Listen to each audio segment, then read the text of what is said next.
Recording in Ku progress. ingin selalu di hadirat-Mu. Hanya Engkaulah kebahagiaanku, harta abadi kesukaanku.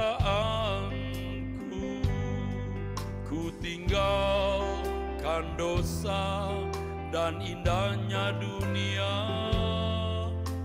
agar aku layak di hadirat-Mu.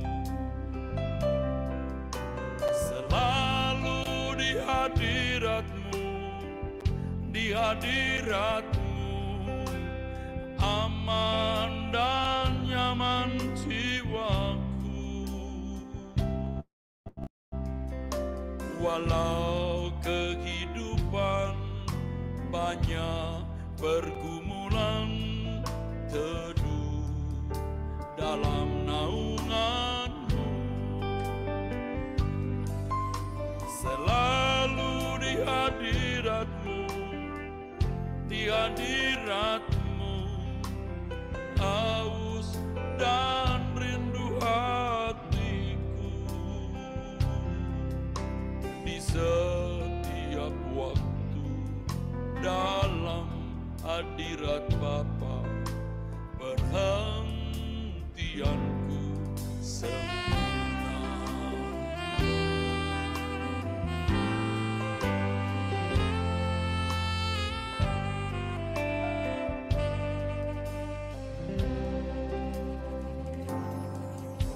Beri aku tempat di hadirat-Mu, Bapa, setiap saat, dimanapun juga.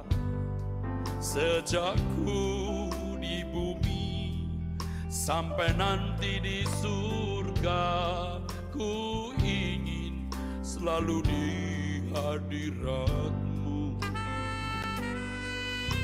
Hanya Engkaulah kebahagiaanku, harta abadi kesukaanku.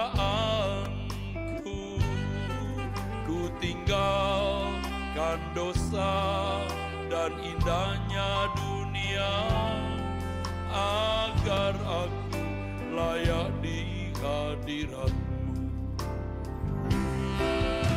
Selalu di hadirat-Mu, di hadirat-Mu, aman dan nyaman jiwaku.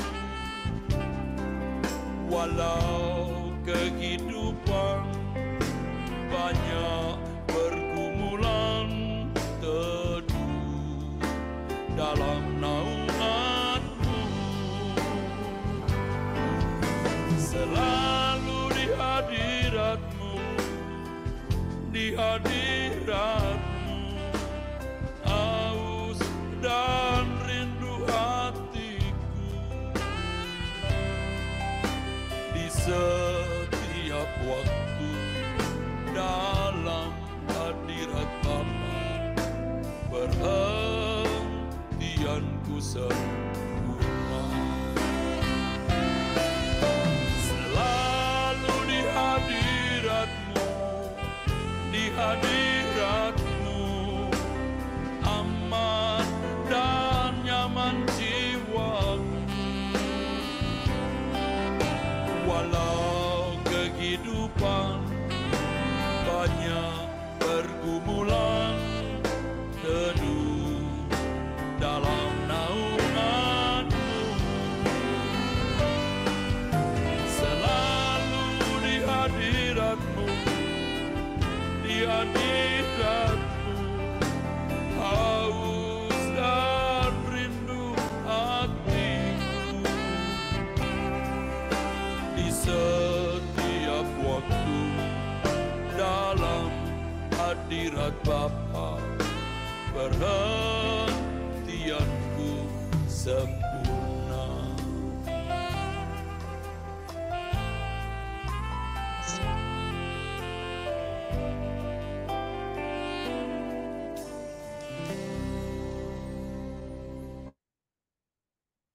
Mari kita berdoa.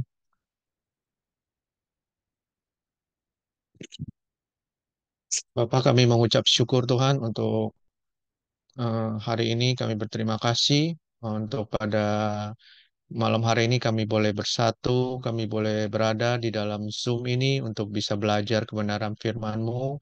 Berkati juga ke Ana yang nanti akan membawakan firman ini, kebenaran, biar kami juga mengerti, biar Roh Kudus membuka hati kami, biar bisa ada remah dalam kehidupan kami melalui firman yang akan dibawakan oleh Kak Ana. Terima kasih Tuhan, kami menyerahkan jam belajar kami ke dalam tangan-Mu. Hanya di dalam nama Tuhan Yesus kami berdoa mengucap syukur. Haleluya. Amin.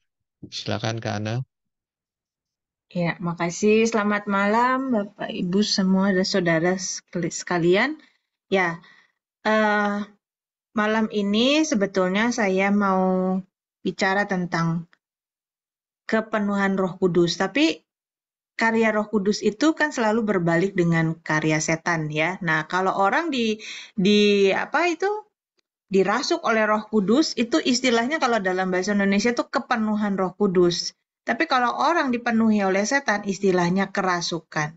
Nah, kita lihat dulu ya, gimana sih orang yang kepenuhan Roh Kudus dan yang kepenuhan setan. Kita lihat dulu orang yang kepenuhan setan. Nah, eh, Bapak Ibu pernah nggak ada yang pernah nggak di sini yang ngelihat orang yang lagi poses gitu, yang lagi kerasukan?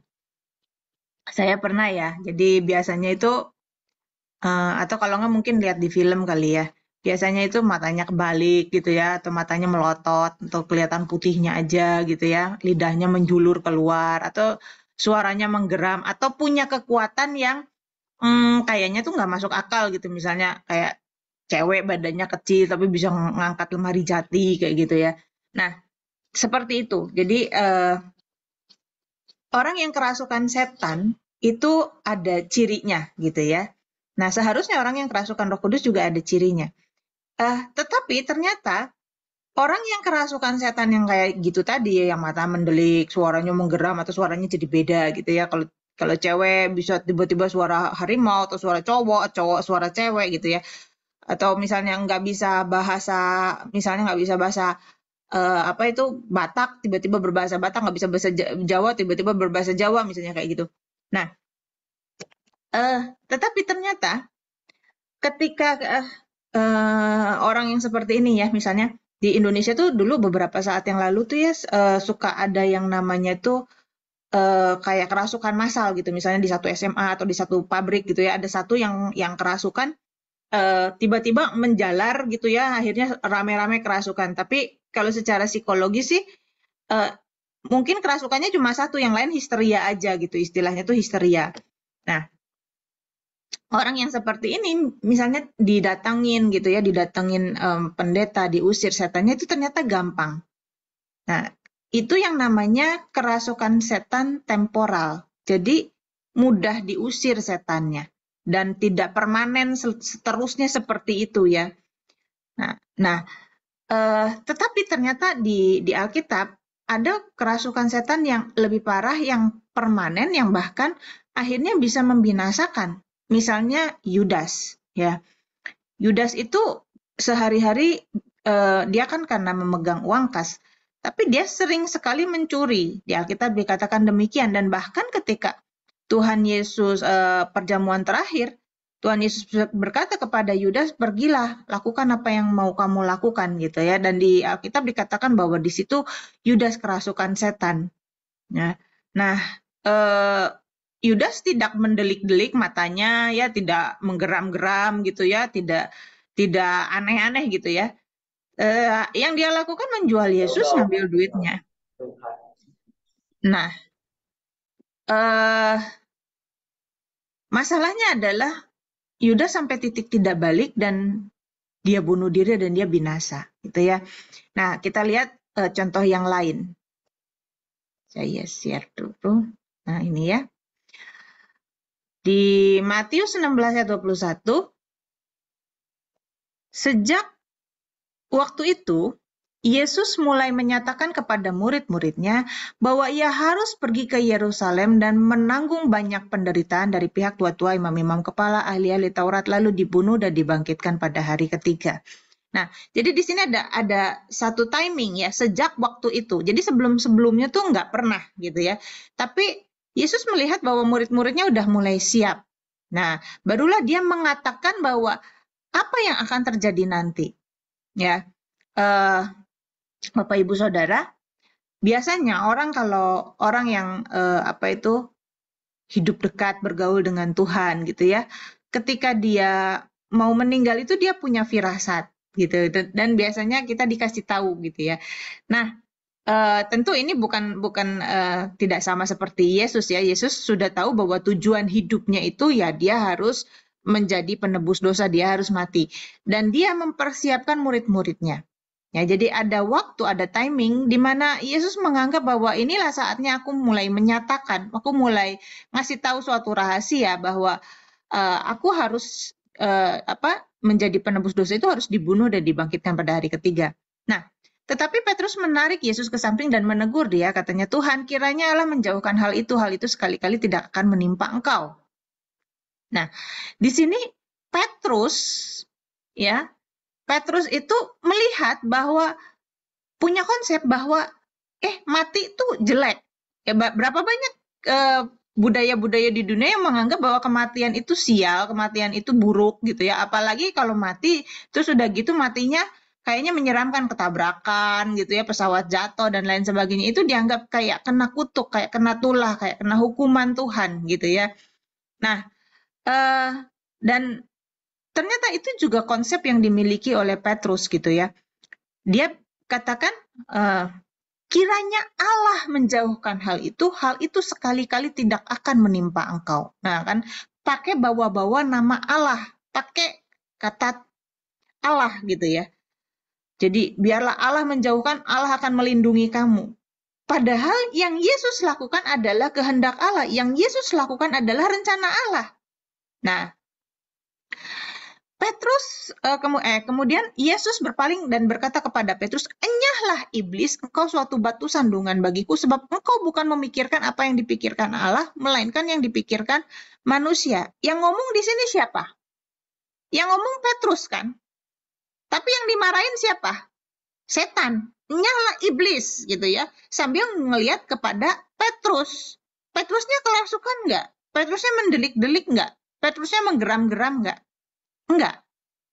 Tetapi ternyata Petrus ini sudah dirasuki iblis. Nah, engkau suatu batu sandungan bagiku. Jadi pekerjaan iblis adalah menghalangi pekerjaan Allah. Jadi kebalikannya, ya. Sebab engkau bukan memikirkan apa yang dipikirkan Allah, melainkan yang dipikirkan manusia. Ya. Engkau iblis bukan memikirkan apa yang dipikirkan Allah. Jadi selalu di sini engkau itu kan maksudnya iblis ya. Engkau bukan memikirkan apa yang dipikirkan Allah. Jadi selalu pikiran iblis itu kebalikan dari pikiran Allah. Ya, engkau bukan memikirkan apa yang dipikirkan Allah, melainkan apa yang dipikirkan manusia. Berarti yang dipikirkan manusia itu sama dengan dipikirkan iblis. Nah, dari ayat ini kita melihat bahwa hanya ada dua pilihan. Tidak ada tengah-tengah, tidak ada abu-abu.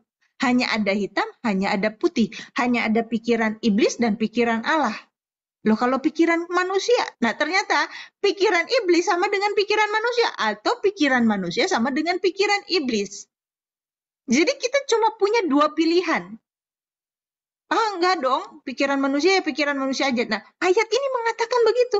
Engkau, di sini engkau itu kan iblis. Iblis bukan memikirkan apa yang dipikirkan Allah, tapi iblis memikirkan apa yang dipikirkan manusia, alias pikiran manusia sama dengan pikiran iblis, atau pikiran iblis sama dengan pikiran manusia. Oleh sebab itu kita harus memiliki pikiran Kristus, kata Alkitab katakan begitu. Karena kita hanya punya dua pilihan. Nah, bagaimana sih pikiran manusia? Bagaimana sih pikiran iblis itu? Ya, apa sih yang bukan pikiran Allah itu? Nah, yang pertama adalah menghalangi rencana Allah. Ya, seperti si Petrus ini. Ya, Petrus ini melihat bahwa, wah, Yesus kok dibunuh? Yesus kok mati? Guruku, rabiku dibunuh. Wah, itu jelek. Ya, itu jelek. Kenapa? Karena yang dia inginkan, karena yang Petrus inginkan saat itu adalah seperti pada umumnya murid-murid yang lain juga gitu ya. Mereka ingin Yesus itu menjadi raja, ya, menjadi raja untuk mendirikan, memulihkan kerajaan zaman Daud dan Salomo. Ya karena Yesus juga adalah penggenapan dari nubuat, dia adalah anak Daud. Jadi mereka ingin membayangkan, buat konsepnya orang Yahudi ya sampai saat ini, adalah pemulihan kejayaan di zaman Daud dan Salomo. Karena setelah cuma itu aja ya kejayaannya orang Israel, kerajaan Israel. Setelah itu turun berantakan gitu ya. Jadi Israel sebagai bangsa terpilih yang diberkati Tuhan ya itu cuma di zaman Daud dan Salomo aja, terutama zaman Salomo gitu ya yang diberkati berlimpah. Kejayaannya mulai dari zaman Daud. Nah, itulah kerinduan mereka, memulihkan kerajaan Daud. Tapi kerajaannya adalah kerajaan di dunia itu. Di dunia ini saja. Berulang-ulang Yesus mengajar mereka, bertahun-tahun Yesus mengajar mereka, paling tidak 3,5 tahun Yesus mengajar mereka, dan Yesus selalu mengatakan, kerajaanku bukan dari dunia ini. Kalau kerajaanku dari dunia ini, kamu gak akan dibenci gitu. Ya. Tapi yang mereka kayaknya tuh nggak mudeng, nggak ngerti-ngerti gitu, nggak nangkep. Mereka tetap ingin mendirikan kerajaan di dunia ini. Nah, ya, mereka pikir, wah, Yesus ini kan seperti Musa zamannya pada waktu itu ya. Wah, kalau dulu Musa bisa membelah Laut Merah gitu ya.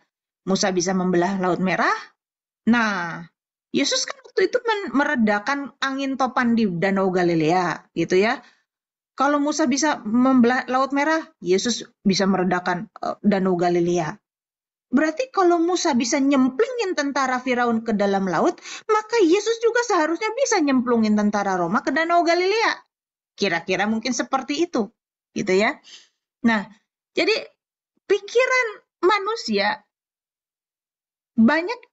kebanyakan adalah mendirikan kerajaan bagi dirinya sendiri. Ya. Dan seringkali mereka kira itu adalah kehendak Allah. Ya, memang Allah ingin kita sejahtera di dunia ini, betul. Allah nggak pengen kok kita itu sakit-sakitan, kita itu miskin di dunia ini, nggak pengen kok. Ya, berumah tangga kita berantakan, anak-anak kita berantakan, ya, kita hubungan sama orang tua berantakan. Tuhan nggak pengen. Ya, tetapi kalau misalnya harta dunia itu membuat kita menjauh selama-lamanya dari Tuhan, maka Tuhan akan intervensi. Ya, oleh karena itu di dalam Alkitab, di dalam Matius 6 ayat 33 itu dikatakan, carilah dahulu kerajaan Allah dan kebenarannya, maka semuanya itu akan ditambahkan kepadamu. Ya. Semuanya akan ditambahkan kepada kita kalau kita mengejar kerajaan Allah dan kebenarannya dan menghidupi kebenarannya. Menghidupi kebenarannya itu berarti karakter kita berubah, pola pikir kita berubah, barulah Allah bisa mempercayakan. Ya. Nah, sama seperti misalnya kalau kita misalnya punya toko gitu ya, kalau kita punya toko, terus satu saat misalnya kita mau pergi gitu ya, misalnya mau pergi check up ke rumah sakit nih, mau check up, nah tokonya daripada tutup, apakah kita akan mempercayakan sama anak kita yang masih umur 5 tahun? Kan nggak mungkin, nggak bisa dipercayakan. Tapi kalau misalnya anak itu sudah gede, kira-kira sudah SMA, sudah kuliah gitu ya, kita bisa percayakan kan, ditipin, jagain sebentar ya berapa jam gitu ya, mama mau pergi dulu, bisa kan? Apalagi kalau misalnya ternyata anak itu dilihat bertanggung jawab, bahkan akhirnya kita wariskan usaha kita itu sama anak kita. Nah, demikian juga Tuhan itu juga mempercayakan berkat-berkat kalau kita itu bisa dipercaya. Nah, kembali lagi ke sini, Petrus itu ingin mendirikan kerajaan bagi dirinya sendiri, ya, dan ini juga ada gitu ya, kita lihat di dalam misalnya Yakobus dan Yohanes misalnya ya, mamanya Yakobus dan Yohanes itu datang sama Yesus. Sus, nanti ya, itu kan mereka kan waktu itu kan nggak tahu gitu ya, belum tahu apa yang akan terjadi nanti gitu ya. Barulah ketika Yesus bangkit, barulah mereka akhirnya menyebut Yesus itu sebagai Tuhan. Nah, waktu itu kan emaknya Yakobus dan Yohanes itu kan ya sekampung kan sama Yesus gitu ya. Jadi mungkin manggil nama, Rabi atau Yesus gitu ya. Tolong ya, anakku ini ya, nanti kalau kamu jadi raja ya, anakku ini ya yang satu jadi perdana menteri gitu kan. Atau yang satunya lagi misalnya jadi mensesnek gitu ya, sekretaris negara gitu ya. Nah, kayak gitu. Itu kan mereka mendambakan bahwa Yesus itu mendirikan kerajaan di dunia ini, mensejahterakan hidup mereka. Jadi mereka itu seperti apa ya? Seperti ya aku mau ikut kamu gitu, tapi harus ada imbal balik buat aku. Ya, dan imbal balik itu harus nyata dirasakan di dunia ini gitu. Itu yang mereka harapkan, ya. Nah, berapa banyak kita yang punya pola pikir seperti ini? Kita tidak menantikan kerajaan Allah, kita tidak mengejar kerajaan Allah, kita tidak mengejar kehendak Allah, tetapi kita mengikut Allah untuk Dia memenuhi atau untuk kita mendirikan kerajaan bagi diri kita sendiri di dunia ini. Allah, Tuhan menjadi suatu alat bagi kita untuk kita mendapatkan dunia ini. Ya.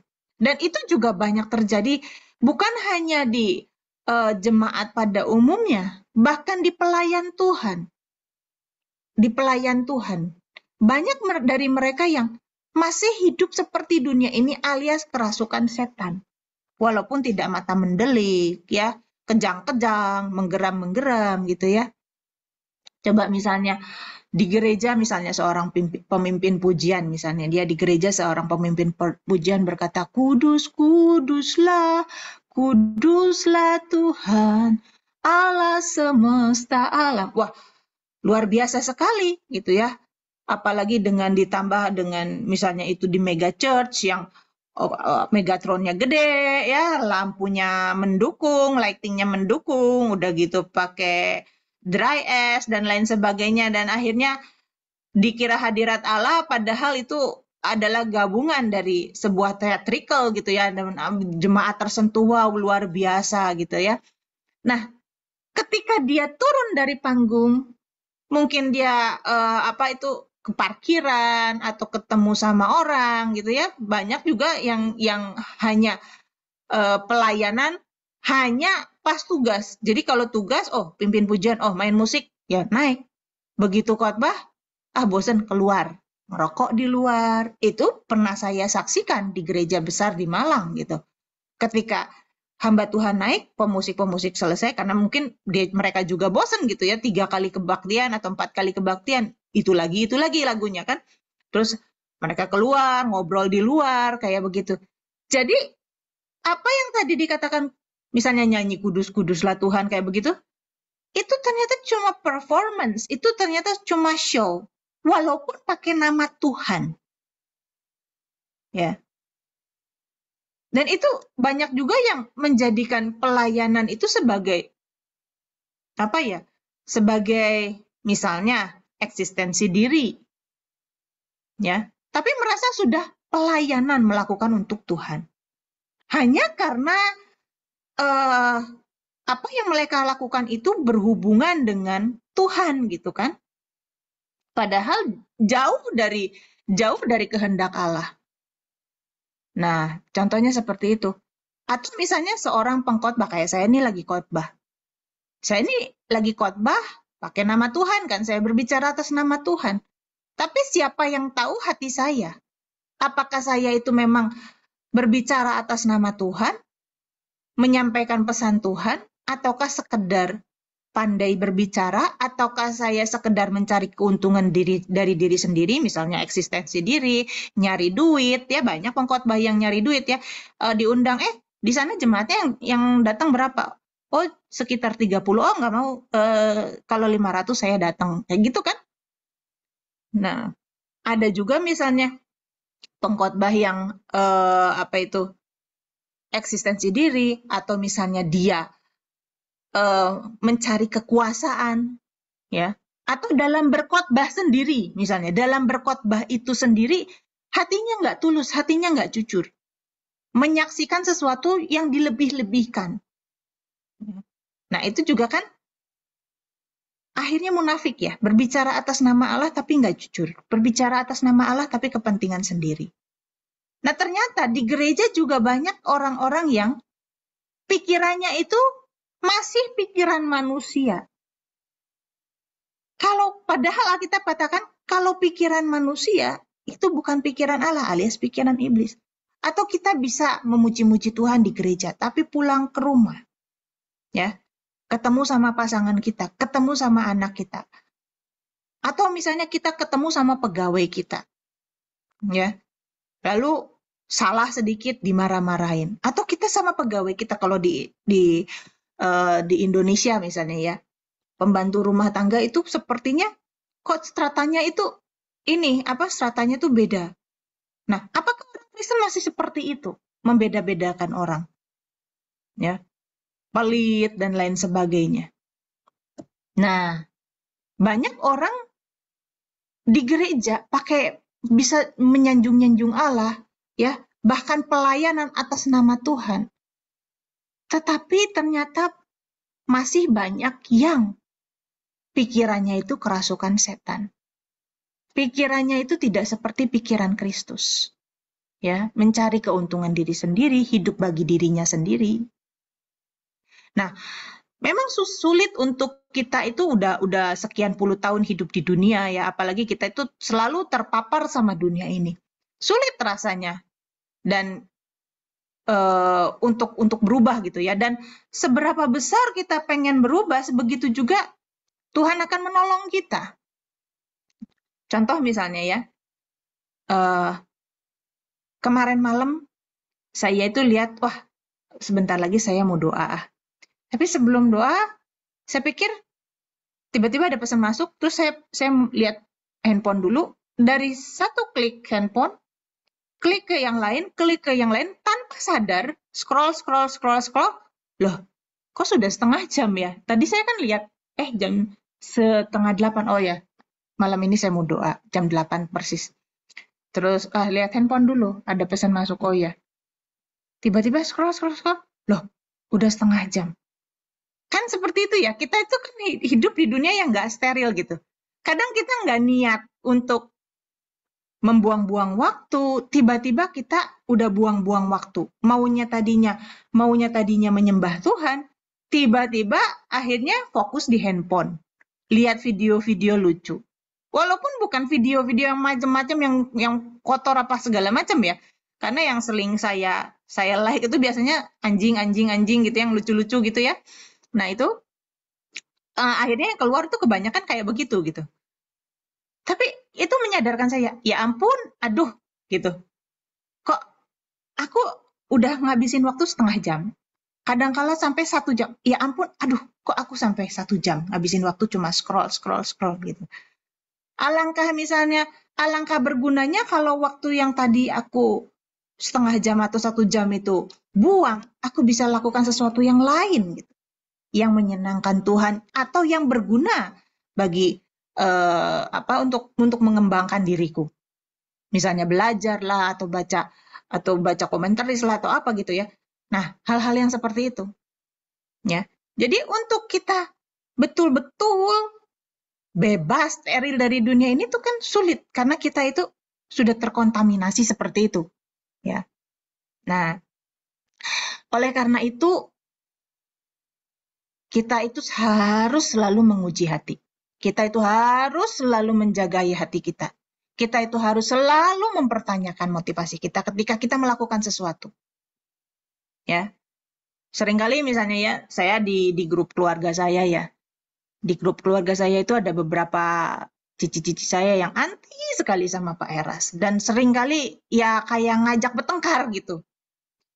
Nah, saya ingin meluruskan, tapi ketika saya mau ngetik, ragu-ragu, maju jangan maju. Kalau dulu itu langsung aja saya hantem. Lu salah nih, bener nih, gue buktiin, blablabla. Tapi sekarang saya pertimbangkan, apakah betul Tuhan kehendaki saya untuk meluruskan dia gitu? Apakah perlu saya untuk menjawab dia gitu? Ataukah saya biarin aja, saya nggak usah senyum, nggak usah, ya udah maklumin aja gitu. Itu sering kali saya jadi pertanyakan. Ya, pertanyaan saya tuh gini, kan Kan udah sering kali saya jawab gitu ya. Kan udah sering kali saya luruskan sama dia. Tapi nggak ada gunanya tuh. Akhirnya memang orang ini nggak bisa dilurusin. Nah, kalau gitu, kalau kamu lurusin, kalau kamu jawab, percuma juga kan? Gitu. Akhirnya dia tambah kesel, kamunya juga kesel karena dia nggak ngerti-ngerti. Ya udah percuma. Jadi bukan berarti misalnya kita nggak boleh kasih jawaban kepada orang yang bertanya gitu ya tentang apa yang kita percayai. Kita lihat dulu orang itu maksudnya gimana dan motivasi kita juga apa. Apakah motivasi kita itu untuk membuktikan, nih gua bener, lu yang salah. Dan ketika kita melakukan, apakah itu berguna? Apakah dia akan berubah? Kalau enggak, ya udah gitu, percuma gitu. Nah, sekarang saya seperti itu. Saya lihat, saya mau ngetik, ini maksudnya saya apa ya motivasinya? Oh, motivasinya saya ngajarin dia. Tapi apakah dia bisa diajarin? Nggak bisa juga sih. Jadi saya seperti self-talk gitu. Menguji hati saya sendiri, menguji motivasi saya sendiri. Ya, ketulusan hati saya gitu ya. Ketika saya mau melakukan sesuatu. Nggak berguna juga sih. Ya udah deh, nggak usah gitu. Tapi kan ngeselin, nggak apa-apa. Itu amplas bagi kita. Ya, kita di dunia ini kan seperti gelanggang pertandingan gitu ya. Nah, sebentar. Seperti itulah Bapak Ibu pekerjaan pekerjaan dari roh jahat. Jadi kalau orang kerasukan roh jahat yang temporal itu kelihatan ya, kesurupan gitu ya, matanya mendelik dan itu gampang diusir. Tapi orang yang kerasukan secara permanen, nah, dan Petrus ini juga hampir-hampir saja kerasukan secara permanen seperti Yudas yang akhirnya membinasakan dia gitu ya. Nah, orang yang kerasukan secara permanen ternyata lebih lebih sulit gitu untuk diidentifikasi. Ya, seringkali kita yang sulit, kita yang kurang menyadari diri kita. Dan seberapa besar kita menyediakan diri untuk untuk dirasuk oleh pikiran dunia ini, sebegitu juga kita semakin dikuasai. Nah, sebaliknya, pekerjaan Roh Kudus juga demikian. Di Perjanjian Lama, kita lihat Saul itu pernah kepenuhan Roh Allah. Ya, dan ketika Saul kepenuhan Roh Allah di Perjanjian Lama, itu ada tandanya, itu ada ciri-cirinya. Maka orang itu bisa melihat, oh, apakah Saul juga golongan nabi? Kenapa? Karena kelihatan kepenuhan seperti nabi. Tetapi pada akhirnya Saul ditolak Allah. Artinya kepenuhan itu tidak permanen dan tidak mengubahkan Saul. Nah, seringkali kita senang dengan orang-orang gereja Pentakosta, orang-orang gereja karismatik, senang dengan sesuatu yang fenomenal gitu ya. Nah, kita senang kalau misalnya kita dijamah Roh Kudus, berbahasa roh, tubuh bergetar, nangis sesenggukan gitu ya. Kita senang. Tapi kalau itu tidak mengubah kita permanen, buat apa? Nah, ternyata di Perjanjian Lama ada orang-orang yang disebut penuh dengan Roh Allah. Misalnya Yusuf. Ya, Yusuf itu sangat bijaksana sampai dikatakan, siapakah yang penuh dengan roh para dewa atau roh Allah seperti Yusuf? Atau misalnya Daniel. Daniel yang begitu berhikmat, ya, yang begitu takut akan Allah, itu juga disebut penuh dengan roh Allah. Nah, tentu penuh dengan roh Allah di Perjanjian Lama dengan di Perjanjian Baru beda. Ya, kenapa? Seiring dengan pengertian yang mereka miliki di Perjanjian Lama. Jadi Roh Kudus tidak bisa bekerja semena-mena gitu ya. Roh Kudus juga melihat, Roh Allah juga melihat bagaimana pengertian kita. Nah, di Perjanjian Lama kan pengertiannya belum lengkap. Tetapi buat Yusuf, buat Daniel, itu sudah maksimal Roh Allah bekerja di dalam pengertian yang mereka miliki pada saat itu. Nah, di Perjanjian Baru sampai sekarang, demikian juga ya pekerjaan Roh Allah. Dan demikian juga setan masih bekerja sampai sekarang. Nah, banyak orang-orang yang dipenuhi Roh Kudus, dijamah Roh Kudus gitu ya, Roh Kudus turun atas dia. Dan itu bisa menjadi satu titik momentum kalau dia betul-betul meresponi dengan benar. Jadi Roh Kudus tidak bisa bekerja sendirian. Ya. Ada momentum misalnya ketika seseorang dijamah di gereja lagi KKR, dijamah, nangis lah, atau misalnya berbahasa roh lah ya, dan lain sebagainya gitu ya. Memang bahasa roh tidak diberikan kepada setiap orang gitu ya. Tapi ada hal-hal tertentu, ada fenomena tertentu yang menandakan bahwa Roh Kudus menjamah dia. Tapi itu pun harus diresponi. Ya. Dan di dalam Alkitab, Roh Kudus ya kalau di Perjanjian Lama, roh itu pakai ruah ya. Kalau di bahasa Yunaninya tuh pneuma gitu ya. Dan ruah atau pneuma itu sama-sama mengandung arti juga sebagai angin atau sebagai udara gitu ya. Ini bukan berarti saya bilang Roh Kudus itu udara, bukan, tetapi memiliki sifat yang mirip. Kalau bisa diartikan begitu ya, diartikan sama, misalnya ruah itu angin, ruah itu udara gitu. Atau pneuma itu angin gitu ya. Itu berarti memiliki sifat, ada kesamaan sifat di situ. Nah, kesamaan sifat itu gimana? Kita bisa nggak lihat bentuknya angin, kita bisa nggak lihat bentuknya udara, nggak bisa kan? Kalau misalnya kita punya balon bentuk Mickey Mouse gitu ya, kita tiup, balon bentuk hati, kita tiup, nanti jadi gede gitu ya. Nah, seberapa besar kita tiup, semakin besar juga itu mengembang gitu kan. Jadi udara, air itu kan memenuhi sesuai dengan bentuknya. Nah, demikian juga Roh Kudus. Seberapa besar kita menyediakan bejana hati kita, sebegitu juga dia akan memenuhi hidup kita. Seberapa besar kita membuka hati kita? Bagaimana caranya kita membuka hati? Kita mau dipimpin Roh Kudus. Selalu ada respon, selalu ada timbal balik. Allah tidak bisa bekerja sendirian. Nah, kita lihat di Yohanes 14 ya. Kalau tadi pekerjaan iblis itu ya adalah selalu menghalangi pekerjaan Allah dan sesuai dengan sama dengan pemikiran-pemikiran dunia ini. Nah, sekarang kita lihat di Yohanes 14, bentar saya share dulu. Nah, ini ya, mulai ayat 15, 16, 17. Jikalau kamu mengasihi aku, kamu akan menuruti segala perintahku. Ya, kalau kamu mengasihi aku, kata Tuhan Yesus, berarti kamu akan nuruti segala perintahku. Kamu akan nuruti aku. Kamu nuruti kemauanku. Kalau kamu mengasihi aku. Ya, kamu akan melayani kemauanku. Dan firman Tuhan mengatakan, siapa yang tidak mengasihi Tuhan, terkutuklah dia. Terhukumlah dia selama-lamanya. Kalau kamu mengasihi aku, kamu akan menuruti segala perintahku. Nah, seringkali kita merasa sudah melayani Tuhan.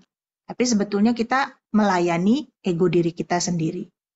Kita menggunakan Tuhan untuk memenuhi kepentingan kita.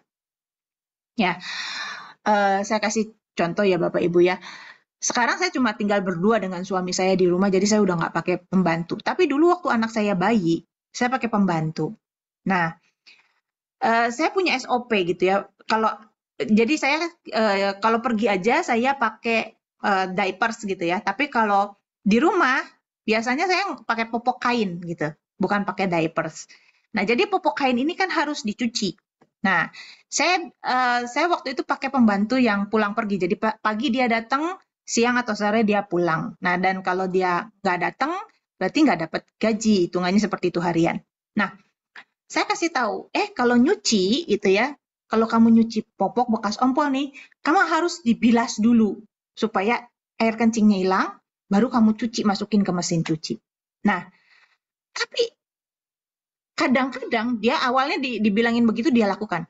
Nah, akhirnya lama-lama dia nggak bilas dulu, nggak sesuai dengan SOP saya, nggak sesuai dengan kemauan saya. Langsung aja dia masukin ke mesin cuci dan campur dengan baju-baju saya yang lain gitu ya. Jadi popok dan segala macam dia jadiin satu, itunya nggak, kencingnya nggak dibilas dulu, ompolnya nggak dibilas dulu, dan hasilnya apa? Ketika keluar dari mesin cuci, bau ompol campur pewangi, ya, nano-nano baunya, kayak begitu. Atau misalnya ketika dia nyapu ya, daun-daun ini tetap harus dimasukkan ke dalam tempat sampah, nanti diambil sama tukang sampah. Nah, dia enggak, dia kumpulin aja di pojok. Kan buat pupuk daun-daun kering. Iya sih, bisa buat pupuk, tapi begitu angin gede, daunnya kan berantakan lagi gitu. Lu pulang, terus ada angin, daunnya berantakan lagi, nggak sesuai SOP. Tapi dia merasa, saya sudah melakukan yang ibu mau, saya sudah nyuci, saya sudah nyapu, saya sudah bersih-bersih, dan lain sebagainya. Jadi, saya berhak dapat gaji. Nah, seberapa sering kita seperti itu? Kita merasa, aku kan udah datang ke gereja, aku kan udah ikut persekutuan, aku udah ikut fellowship, bahkan aku sudah melayani. Aku di gereja jadi pemain musik loh. Aku di gereja jadi pemimpin pujian loh. Aku ikut ambil bagian pelayanan. Ya sudah dong. Bahkan aku kasih persembahan. Aku kan sudah melayani Engkau, Tuhan. Nah, seberapa banyak dari kita pikir punya konsep seperti itu? Ya. Tapi kita sebetulnya tidak melayani hati Tuhan. Jikalau kamu mengasihi aku, kamu akan menuruti segala perintahku. Aku akan minta kepada Bapa, ia akan memberikan kepadamu seorang penolong yang lain supaya ia menyertai kamu selama-lamanya. Ya, yaitu roh kebenaran. Dunia tidak dapat menerima dia sebab dunia tidak melihat dia dan tidak mengenal dia. Tapi kamu mengenal dia sebab ia akan menyertai kamu dan tinggal di dalam kamu. Nah, jadi Roh Kudus, ya, Roh Kudus, dia akan sebentar. Oh, ayat yang ke-24, sorry. Yang ke-24, sorry, saya geser dulu. Nah, ini ya. Barang siapa tidak mengasihi aku, dia tidak menuruti firmanku, ya. Nah, ayat 26, saya loncat langsung dari ayat 26. Tetapi penghibur, yaitu Roh Kudus yang akan diutus Bapa dalam namaku, dialah yang akan mengajarkan segala sesuatu kepadamu dan akan mengingatkan kamu akan semua yang telah kukatakan kepadamu. Ya, jadi Roh Kudus fungsinya diutus Bapa itu fungsinya adalah untuk mengajarkan SOP-nya gimana sih, maunya Bapa gimana sih, maunya Tuhan Yesus gimana sih dalam hidup kita. Itulah fungsi Roh Kudus, itulah tujuan Roh Kudus dikirimkan kepada kita. Kalau fungsinya setan tadi, ya, pekerjaannya setan tadi menggagalkan semua rancangan Allah. Bahkan ngajarin kita, ya karena dunia ini sudah jatuh ke tangan iblis, oleh karena itu ya pola pikir dunia ini adalah pola pikirnya iblis. Dan Roh Kudus diutus untuk mengajarkan SOP-nya Bapa. SOP-nya kerajaan surga itu seperti apa. Nah, apa yang Bapak mau? Apa yang menyenangkan hati Bapak? Apa yang menyenangkan hati Tuhan Yesus? Ya. Nah, di sini Tuhan Yesus katakan, dan akan mengingatkan kamu semua yang kukatakan kepadamu.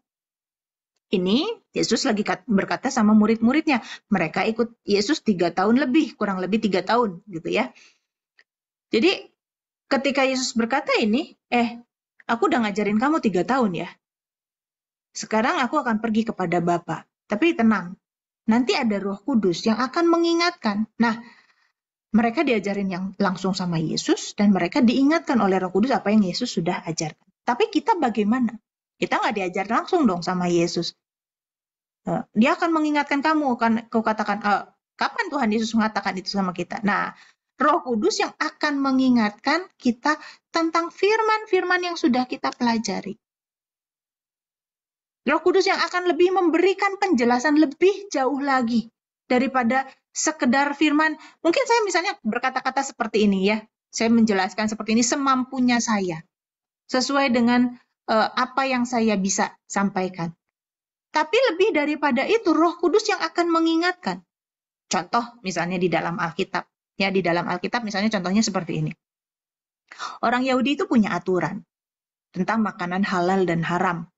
Ya, misalnya kayak udang, babi gitu ya. Itu nggak boleh dimakan. Bahkan yang halal sama yang bukan, istilahnya itu bukan halal haram ya, sebetulnya clean dan unclean gitu ya.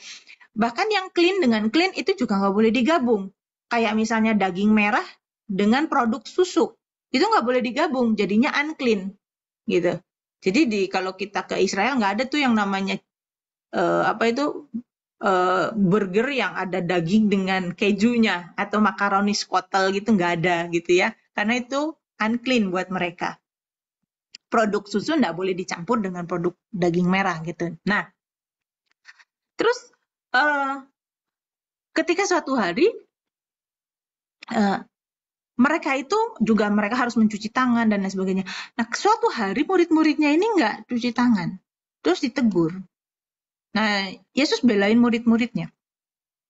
Yang yang apa? Yang menajiskan orang itu bukan apa yang masuk mulut. Yang menajiskan orang itu, yang bikin orang unclean itu sebetulnya apa yang keluar dari hati, gitu ya. Nah, terus udah gitu, di situ juga ditambahkan bahwa Yesus itu sebetulnya itu mengizinkan mereka makan apa saja. Jadi tidak mempersoalkan soal makanan, gitu kan? Nah, itu waktu Yesus ada di dunia bersama murid-muridnya. Nah, di situ mereka nangkep, diajarin sama Yesus. Oh, ternyata Yesus ini nggak masalah soal makanan, nggak masalahin lagi soal clean dan unclean makanan. Tetapi kemudian, di kisah para rasul, Petrus itu lagi berdoa. Petrus itu lagi berdoa, kemudian turunlah sekeranjang, itu di dalamnya itu bermacam-macam binatang. Binatang yang unclean itu tadi. Terus ada suara yang mengatakan, ayo makan. Wah, makan ular. Oh, gua nggak pernah makan ular seumur-umur ya. Jangankan Petrus yang orang Yahudi, saya aja kalau disuruh makan ular ngeri gitu ya. Kan ada orang-orang di daerah Asia gitu ya, ada yang makan toke, gitu, kayak gitu kan, makan belalang. Wah, makan kalajengking. Saya kayak disuruh makan begitu aja ngeri gitu kan. Nah, Petrus mungkin kayak begitu perasaannya ya. Wih, disuruh makan babi. Wah, seumur-umur saya nggak pernah. Sampai 3 kali penglihatan itu turun. Padahal dia sudah ingat kan, sudah pernah diajarin kan, Yesus itu tidak mempermasalahkan makan. Nah, tapi kemudian ada orang datang tiba-tiba. Ada orang datang dan bawa dia ke seorang yang tentara gitu ya, tentara yang orang Romawi gitu ya. Nah, dan kemudian ketika dia menginjili orang itu kepenuhan Roh Kudus. Dan di situ Petrus sadar, wah, ternyata Tuhan itu tidak membedakan orang Yahudi dan orang non-Yahudi. Tapi kenapa Tuhan pakai contoh makanan? Dikasih lihat dulu makanan. Karena ternyata apa yang Tuhan Yesus ajarin tentang makanan, Roh Kudus itu memberikan rema lebih dalam lagi. Bukan sekedar yang dulu Yesus ngajarin cuma sampai makanan. Kenapa? Karena mereka belum paham, belum terlalu bisa diajarin banyak. Nah, Roh Kudus yang akan lebih menjelaskan lagi, gitu kan? Karena kalau kita gali Alkitab, itu juga nggak akan ada habisnya. Ya, kita mungkin udah belajar Alkitab, udah mendalam, udah baca Alkitab dari Kejadian sampai Wahyu bolak-balik, tapi selalu kan kita menemukan sesuatu yang baru gitu kan. Ada sesuatu ayat yang ini kemarin kita baca, tahun lalu kita baca ayat ini, kita lewati, kayaknya nggak ada apa-apa, tapi hari ini kita baca ayat itu, oh ada sesuatu yang berbicara, gitu kan. Nah, begitu juga ketika kita menggali Alkitab itu nggak akan ada habisnya. Nah, dulu Yesus berbicara sama murid-muridnya soal clean and unclean, soal makanan. Dan ketika Petrus pada saat itu setelah di kisah para rasul, setelah Yesus naik ke surga, Roh Kudus turun, itu juga seperti itu kan. Ada 3 kali makanan, keranjang makanan turun penuh dengan binatang-binatang yang haram itu tadi. Ya. Tapi kemudian Petrus punya rema yang baru gitu. Ternyata bukan cuma makanan aja ya. Tuhan itu bilang udah nggak ada lagi clean and unclean. Halal haram udah nggak ada lagi. Ternyata bukan soal makanan aja. Tetapi juga bangsa-bangsa lain. Oh, kalau orang Yahudi itu clean. Kalau orang bangsa lain, orang Samaria, orang Yunani, unclean, haram. Nggak boleh bersentuhan, nggak boleh ngomong. Kalau mereka pakai minum di tempat yang sama mereka datang bertamu, minum, harus dipecahin gelasnya. Kan perlakuan orang Yahudi seperti itu.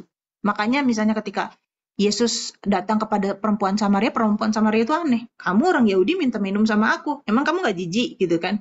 Kamu mau minta minum sama aku? Kan nggak boleh kamu minta minum sama aku. Gitu kan? Karena kayak gitu.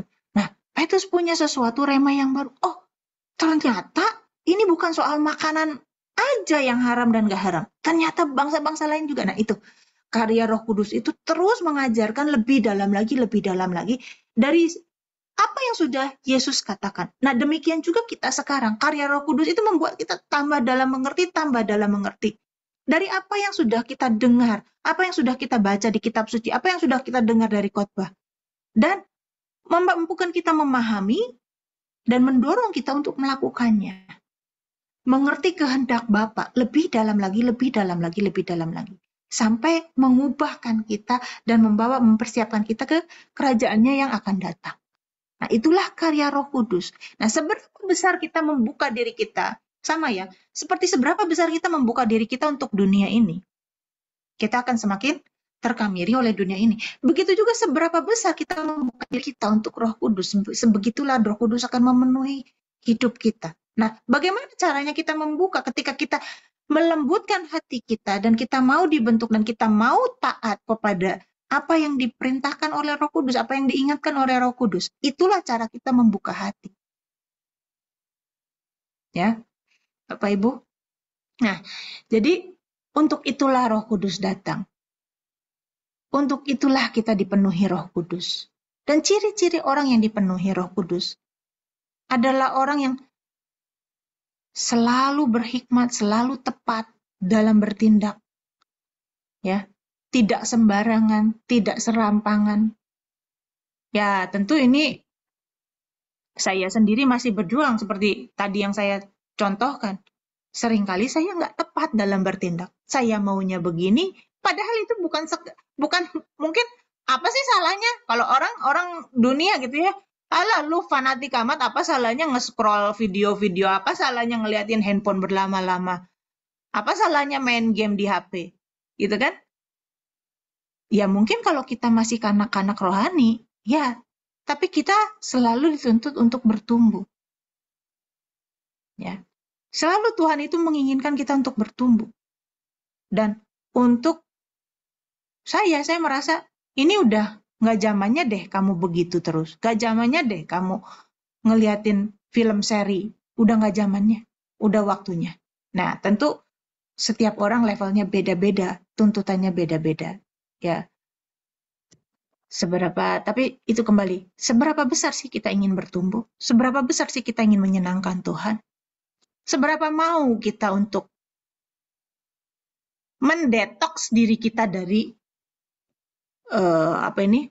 pengaruh-pengaruh dunia ini, sebegitu juga Tuhan akan bekerja dalam hidup kita. Amin. Ya, kalau ada yang mau bertanya, silakan kita akan tutup dalam doa dulu. Terima kasih Tuhan untuk firman-Mu yang pada malam hari ini. Tuhan ampuni kami kalau sampai hari ini kami belum menjadi seperti Kristus. Kami belum menjadi seperti anak tunggal-Mu. Terima kasih untuk kesabaran-Mu buat kami semua. Satu permintaan kami, Tuhan, pimpin hidup kami, detoks kami, bersihkan kami dari pengaruh dunia ini. Kami mau berjuang, tapi kami perlu pertolongan. Karena itu Tuhan, tolonglah kami tidak bisa hidup tanpa-Mu. Terima kasih Tuhan, terima kasih untuk kesabaran-Mu, terima kasih untuk pimpinan-Mu, terima kasih untuk setiap berkat yang Kau berikan kepada kami. Setiap berkat, setiap persoalan, setiap masalah, itu adalah cara-Mu untuk mendetoks kami. Terima kasih Tuhan Yesus, terima kasih Bapa di surga. Di dalam nama anak tunggal-Mu kami berdoa. Amin. Oke, silakan kalau ada pengumuman atau pertanyaan atau pernyataan. Ya boleh, kalau ada yang bertanya, ya, ada yang mau bertanya, silakan.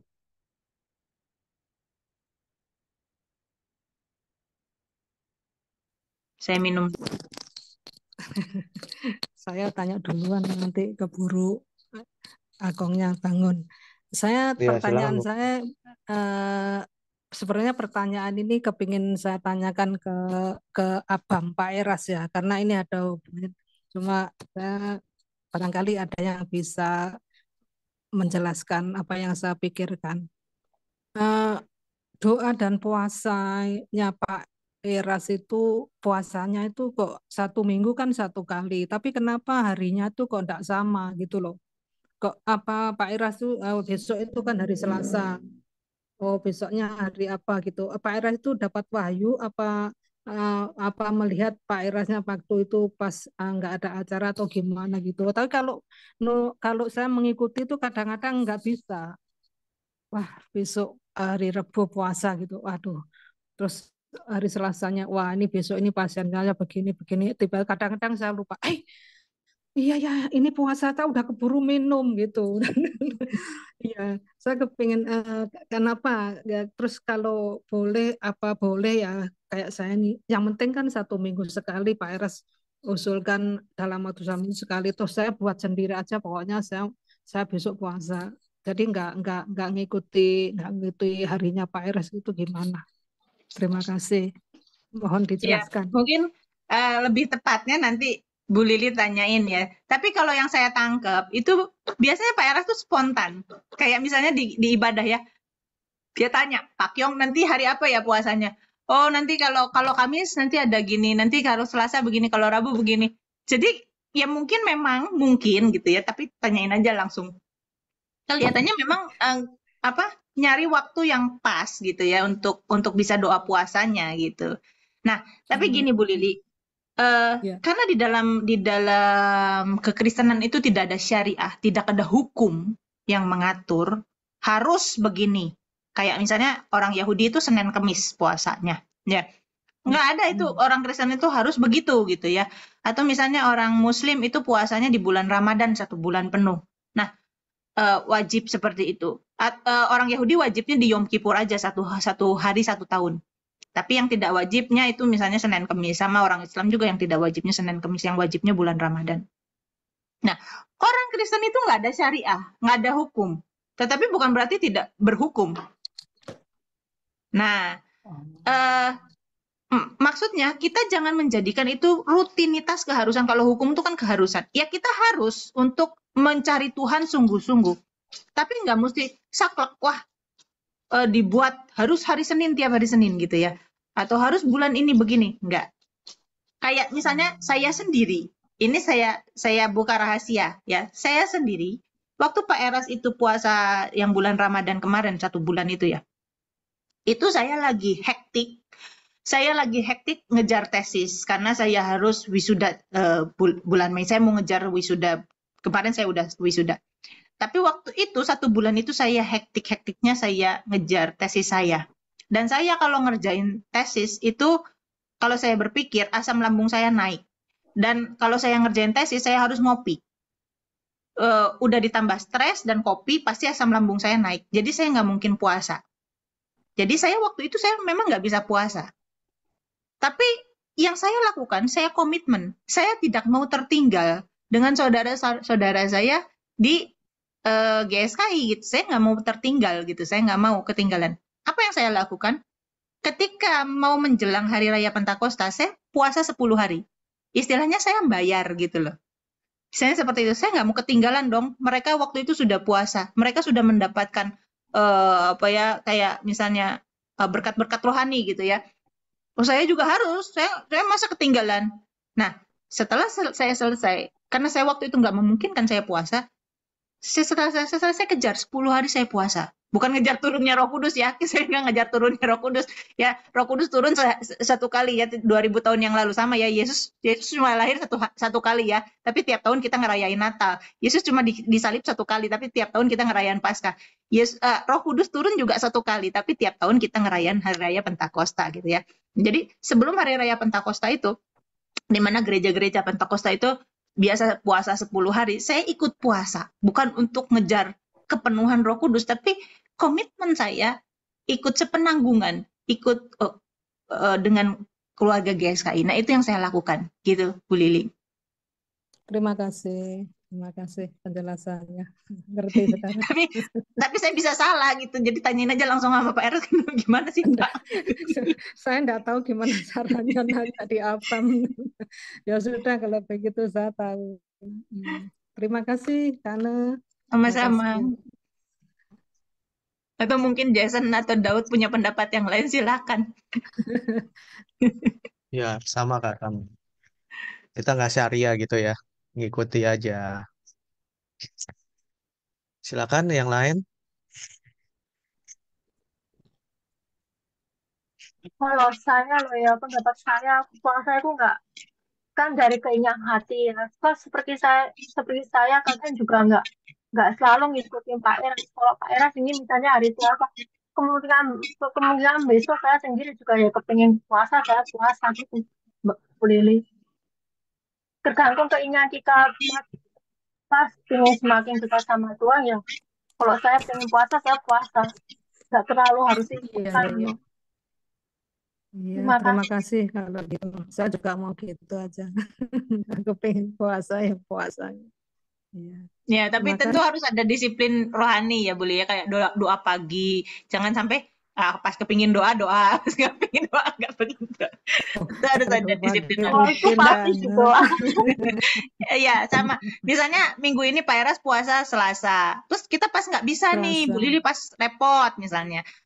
Saya ganti yang Selasa lain. kayaknya Tetap saya kita bisa. ada disiplin rohani gitu. Iya, saya besok pulang Selasa ke Taichung. Jadi saya pagi pagi puasa, siang ke Taichung, sorenya sampai Taichung.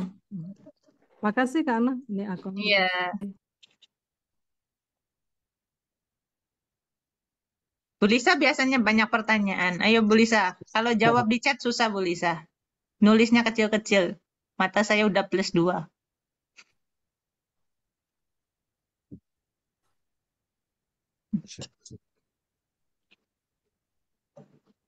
Enggak, ini saya cuma ingin ada ini semacam kayak saran ya. Kan saya punya teman orang-orang Taiwan punya, tapi dia udah nikah sama orang, ibunya orang sini, tapi dia lahirnya di Singapura.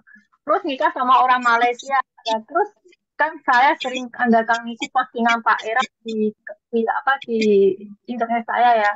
Akhirnya jadi teman-teman dia kayaknya suka banget sama postingan saya. Nah, yang saya masukkan, saya pernah dialog sama dia. Kayak ini, kayak TA kita ini kalau bisa ada subscribe-nya bahasa Mandarin enggak? Sebab ingin saya kirimkan ke dia kepingin gitu loh. Lebih banyak belajar. Sebab dia dulu pernah tanya sama saya, itu gereja kamu itu yang seperti gimana sih pengajarannya ya? Terus saya jelaskan masalah kalau kita ini enggak apa, yang penting masalah kekalan ya. Terus dia kepengen banget gitu loh. Ini cuma saran saya ini kalau misalnya rekaman Som ini pakai bahasa Mandarin bisa nggak? Gak Kak, tahu saya. Bisa nggak ya? tolong, Ada tolong. AI-nya sih di sini. Ada, tapi Sebab yang tadi saya saya cek itu berbayar. coba ini kan ada sisi-sisinya ya. Kok yang keluar bahasanya Mandarin lain lagi, maksudnya nggak lain lagi. Saya takutnya itu kalau maknanya nggak sama loh. Hmm. Ya, ini lagi Kalau dicari, Bu. akun Nanti, saya sih berbayar ini. Tapi ya. apakah di tiap-tiap akun harus berbayar juga atau satu akun hostnya yang itu? Gimana? Saya nggak ngerti. Coba nanti Oh saya iya, tanya. satu lagi permasalahan. Saya tuh punya ini ya, punya apa app Translate AI itu ya. Kok Apa? ternyata di Translate kok itu apa app yang punyanya AI itu ya. Kan banyak Mm. subtitle. Saya translate ke bahasa lain, artinya udah lain lagi loh. Akhirnya saya pernah di apa di apa dijawab apa ditanyain orang dimarahin saya artinya kok gini nggak jelas. Kok saya kembali lagi loh, kok bahasanya udah lain lagi. Aduh, gimana ya?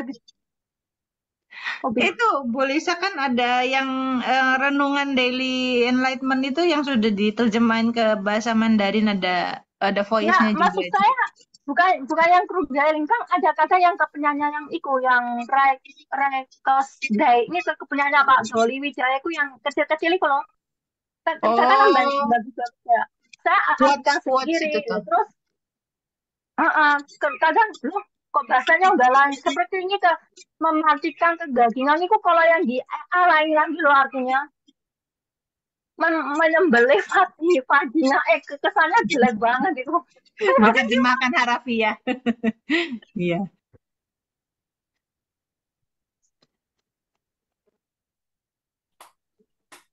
Iya, itu kan Ya, nanti idiom akan dicari bahasa ya. Indonesia diterjemahkan langsung harafiah ke ini. Hmm. Kayak misalnya kalau bahasa Inggris a piece of cake, sepotong kue, kan bingung orang Indonesia sepotong kue apaan gitu. tapi bahasa Inggrisnya sama seperti arti yang di AI loh. Hmm. Iku kadang pernah saya ikut permasalahkan ke apa ke AI-nya sendiri ya app-nya itu. Tapi sampai sekarang masih belum ada tanda-tanda. Ya, coba yang pintar teknologi siapa nih? Di Taiwan mestinya orang-orangnya pintar teknologi nih. Kalau aku emak-emak kurang ngerti. Aku juga mau. Dicari ya Bu ya nanti ya. Nanti dicari, saya coba cek-cek dulu. Kasih. Ya, ada lagi mau bertanya? Saya mau nanya, eh, Oh ya, silakan. kalau mau tahu kehendak Eh, Tuhan hidup kita itu gimana ya? Kalau mau tahu apa? Kehendak Tuhan. Ya, Kehendak yang gimana? Kehendak misalnya sehari-hari atau misalnya kehendak dalam arti, oh saya mau pilih sekolah, saya mau pilih kerjaan, saya mau pilih jodoh dan lain sebagainya. mungkin ke pekerjaan ya untuk kedepannya gitu. Oh, oke. Nah, eh, keputusan tentang masa depan kita gitu ya. Tuhan yang mana sih? Nah, kadangkala Tuhan itu diem. Ketika kita nanya, Tuhan diem. Nah, ketika Tuhan diem, bukan berarti Tuhan itu membiarkan kita, tapi mungkin Tuhan menganggap bahwa kita itu sudah ngerti maunya apa. Jadi ada garis-garis besar. Misalnya ya, ketika kita misalnya mau pilih jodoh. Tentu ada garis-garis besar di Alkitab tentang syarat-syarat jodoh. Misalnya, janganlah kamu dengan tidak seiman. Oh, berarti aku nggak boleh dong, gitu ya. Tapi kalau misalnya kita maksa, kita pacaran sama tidak seiman, terus kita nanya Tuhan, Tuhan akan diem. Kenapa? Karena sebetulnya kita dianggap udah tahu jawaban Tuhan itu apa. Nah, yang kedua misalnya soal pekerjaan. Soal pekerjaan. Nah, pekerjaan ini misalnya kita bikin satu bisnis yang melanggar hukum, misalnya kayak gitu ya. Terus kita tanya, Tuhan boleh nggak sih? Nah, kayak teman saya misalnya waktu itu di Indonesia, dia memulai pabrik itu untuk alat sembayangan gitu ya. Dia yang mulai pabrik, dia yang punya pabrik. Nah, terus dia merasa nggak sejahtera kayak gitu. Kenapa? Kok? Karena ini atau misalnya pabrik rokok gitu ya, pabrik rokok. Dia merasa nggak sejahtera. Kalau kita kerja di situ mungkin nggak apa-apa ya, kalau misalnya sejauh itu tidak melanggar hukum ya. Tapi kalau misalnya kita melanggar hukum, pabriknya melanggar hukum atau kerjaan kita melanggar hukum kayak kayak judi online kayak gitu ya dan sebagainya dan itu di Indonesia melanggar hukum. Nah, lebih baik kita menghindari dan Tuhan kan tidak menginginkan kita bekerja hal-hal yang nggak jujur atau hal-hal yang merugikan orang lain. Nah, itu kan ada garis-garis besarnya di dalam Alkitab. Nah, di dalam Alkitab juga sebetulnya ada garis-garis besar yang sebetulnya kita bisa tangkap gitu di situ. Misalnya kalau kita bekerja ya kita kerjain sesuai dengan kemampuan kita yang seringkali dikatakan sesuai dengan talenta kita gitu ya. Tapi sebetulnya talenta itu lebih dari sekedar minat atau bakat kita ya. Sesuai dengan apa yang Tuhan berikan kepada kita. Kalau kita nyebrang misalnya dari apa yang sudah Tuhan berikan kepada kita, ya minat dan bakat kita, mungkin kita akan kurang berhasil di bidang itu. Saya pernah gagal dalam usaha. Saya pernah buka sekolah dan saya gagal gitu. Dan akhirnya saya menyadari bahwa saya bukan seorang pengusaha, saya juga tidak mengerti dunia pendidikan SD gitu. Nah, contoh-contohnya adalah seperti itu. Jadi kita bekerja itu sesuai dengan minat bakat kita, dan itu haruslah pekerjaan yang halal, tidak melanggar hukum. Nah, itu adalah garis-garis besar. Secara spesifik, kalau kita memilih secara spesifik, yang mana nih? Ada 2 pekerjaan yang nawarin aku. Kita nanya sama Tuhan, Tuhan diem. Artinya Tuhan memberikan kita kebebasan untuk memilih. Gitu. Ya udah, lakukan aja. Loh, gimana nanti kalau salah? Kesalahan itu pun bisa Tuhan pakai untuk mendatangkan kebaikan. Tapi kesalahan seperti apa sih kalau kita memilih pekerjaan sama-sama baik gitu? Ya, perusahaan A baik, perusahaan B baik gitu. Nah, kayaknya sih bukan sesuatu yang bukan sesuatu yang fatal gitu. Kemarin anak saya itu setelah dia 1,5 tahun masa percobaan, 1,5 tahun masa percobaan itu dia dibagi-bagi, diputer di 3 divisi. Anak saya di bidang hukum, di firma hukum, diputar di 3 divisi. Pertama adalah finance, kedua adalah project, ketiga adalah hak cipta. Nah, dia senang di finance dengan di project. Project itu kayak misalnya kalau perusahaan asing datang ke Indonesia mau mendirikan misalnya pembangkit listrik kah atau pertambangan kah kayak gitu. Nah, itu kan harus ada hukumnya gitu kan. Nah, anak saya itu bilang, kalau di finance maka aku bisa mempelajari finance terus aku bisa kerja di perusahaan di mana aja di luar negeri bisa. Tapi kalau di project itu hukumnya di luar negeri sama hukumnya di Indonesia beda. Gitu. Jadi kalau aku masuk ke project, aku cuma bisa ahli di Indonesia aja. Tapi kalau di finance, di mana-mana aku bisa, mah. Nah, cuma di finance itu katanya toksik, kerjaannya tuh lingkungannya tuh toksik. Kalau yang di project ini menyenangkan kekeluargaan gitu. Nah, dia bingung kan antara finance atau project. Kalau finance kesempatan dia untuk keluar kemana nanti setelah punya pengalaman kerja di sini mau ke Singapura kemana, dia terbuka gitu. Dia berdoa, ya udah kamu berdoa dulu aja. Saya bilang gitu. Nah, secara ini ya, secara logika, kayaknya di finance deh gitu. Karena kesempatannya nanti di luar lebih besar gitu kan ya, majunya tuh lebih enak gitu. Tapi dia mendapatkan, aku nggak ngejar ambisi deh. Kalau di situ, tapi jiwaku sengsara, menderita gitu ya, sikut-sikutan sama temen. Jadi bisa saling menjatuhkan gitu. Budayanya kayak gitu. Nggak di situ. Aku lebih baik masuk project. Nah, contohnya seperti itu. Jadi di mana kita berdoa dan di mana kita merasa damai sejahtera, itu yang kita pilih. Ya itu sih yang bisa saya sampaikan, karena selebihnya setiap kasus per kasus, setiap pribadi itu kan berbeda-beda ya. Saya nggak tahu masalahmu secara spesifik.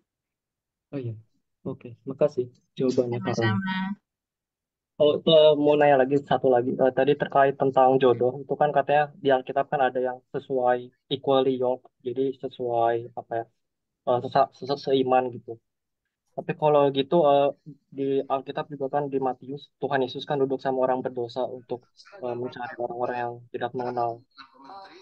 Tapi kenapa di Alkitab ada ayat bahwa kita harus cari jodoh yang seiman? Saya tahu karena belief sistemnya mungkin beda, pemikirannya beda secara keseluruhan semua. Cuman anggapannya kalau kita misalnya sama bisa membawa satu jiwa lebih gitu, apakah mungkin atau bagaimana?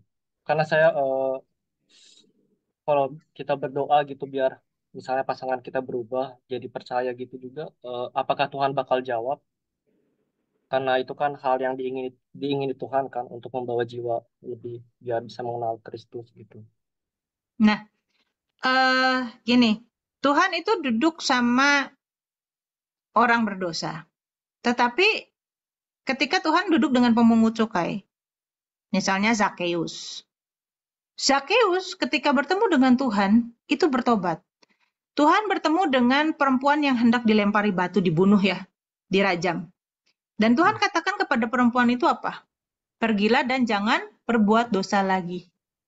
Jadi Tuhan menyentuh orang berdosa supaya mereka berhenti dari dosanya. Tuhan menerima semua orang, asalkan dia mau bertobat.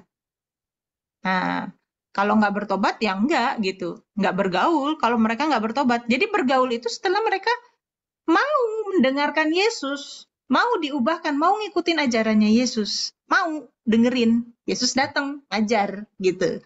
Kalau mereka nggak mau ya Tuhan Yesus nggak bisa gitu, nggak bisa duduk bersama-sama dengan mereka. Nah, terkait dengan ini ya, misalnya, kita pacaran kan, aku mau bawa jiwa sama Tuhan. Ya, kelihatannya sih mulia ya, pakai nama Tuhan ya. Ini kan buat engkau Tuhan, padahal banyaknya kan buat gua juga gitu, karena dia sesuai dengan karakteristik gua nih maunya nih. Misalnya yang kalau cowok gitu ya, wah kalau cowok nih tinggi nih, ini putih nih, ini gagah nih gitu, atau cewek ya, wah ini kecil nih badannya, kulitnya putih, rambutnya keriting berikal gitu. Misalnya aku sukanya yang kayak gitu. Nah, kebetulan yang itu adalah seleranya kita. Setiap orang seleranya beda-beda ya. Dan kebetulan juga itu memang bukan orang Kristen gitu. Dan kita akhirnya berdalih, ini aku bawa buat engkau Tuhan. Buat engkau 10%, 90%-nya padahal kan buat aku. Nah, eh, iya kan? Karena kan nanti jadi pasangan kita kan. Nah, gini, soal itu, apakah Tuhan nggak akan dengar gitu? Nah, soal apakah Tuhan nggak dengar, pasti Tuhan dengar. Tapi dikabulkan atau nggak dikabulkan, itu juga tidak selalu tergantung Tuhan gitu kan. Gini, Tuhan itu nggak bisa maksa orang jadi jahat. Tuhan itu nggak bisa maksa orang jadi baik. Dan setan nggak bisa maksa orang jadi jahat. Karena setiap kita itu sudah diberi kehendak bebas. Tahu kan ceritanya Kain bunuh Habil kan? Iya. Tahu kan ceritanya Kain mau bunuh Habil? Nah, ketika si Kain mau bunuh Habil, Tuhan bilang apa? Hei Kain, hati-hati ya. Dosa sudah mengintip di depan pintu, tapi engkau harus berkuasa atasnya. Kain yang harus berkuasa atasnya. Tuhan hanya memperingatkan. Tuhan nggak bisa maksa. Waktu Kain mau bunuh si Habil, misalnya digetok pakai batu kah, ditikam pakai pisau kah, kan nggak diceritain ya. Misalnya ditikam sama pisau gitu ya. Tiba-tiba Tuhan buat tangannya Kain stroke. Maksa gitu, supaya nggak dibunuh. Kan nggak bisa. Kain cuma diperingatkan. Iblis juga waktu menggoda Hawa kan cuma menggoda. Hawa, Hawa. Keputusan ngambil itu siapa? Yang memutuskan Hawa kan? Di kita gitu ya. Nah, jadi iblis nggak bisa maksa orang jadi jahat, hanya membujuk supaya orang jadi jahat. Tuhan nggak bisa maksa orang jadi baik, hanya mengingatkan, awas lo ya, kamu jangan berbuat dosa gitu. Nah, karena Tuhan nggak bisa maksa orang jadi baik, begitu juga Tuhan nggak bisa maksa orang bertobat. Itu kembali ke pilihan setiap manusia. Nah, ketika orang milih jodoh yang salah, mungkin ketika misalnya, oh dia mau kok masuk ikut aku masuk Kristen, tapi masuk Kristennya apakah kesadaran sendiri, ataukah pokoknya gue mau nikah, pokoknya gue mau kawin, jadi gue jadi Kristen dulu supaya sah dikawin. Tapi ketika dia Kristen, apakah dia sungguh-sungguh? Nah, ya gitu kan? Kan orang bisa berubah. Nah, kebetulan saya mempelajari ilmu psikologi. Untuk seseorang berubah itu tidak mudah. Kita aja punya kebiasaan apa ya? Tadi saya bilang ya, saya ini udah nggak pengen punya kebiasaan nge-scroll HP lagi. Tapi itu udah kebiasaan. Dan kadang-kadang itu terjadi otomatis. Itu hal yang sepele. Atau misalnya, saya punya kodrat dosa adalah emosi saya. Saya gampang dulu itu ya, kalau tersinggung itu bisa diem berhari-hari atau bisa meledak kayak gitu. Dan untuk selesai dengan itu susah sekali. Nah, kebetulan saya dengar, ya bukan kebetulan ya, itu adalah pimpinan Tuhan. Saya dengar pengajaran yang membuat saya sadar bahwa saya harus berubah. Jadi, orang bisa berubah, bisa. Dimulai dari mana? Dimulai dari kesadaran. Kesadaran timbulnya dari mana? Dari pendengaran akan kebenaran. Nah, kalau orang mengharapkan seseorang berubah, tapi dia nggak pernah sadar, dia nggak pernah sadar bahwa dia salah, dia nggak pernah dengar kebenaran, adalah mustahil orang akan bisa berubah.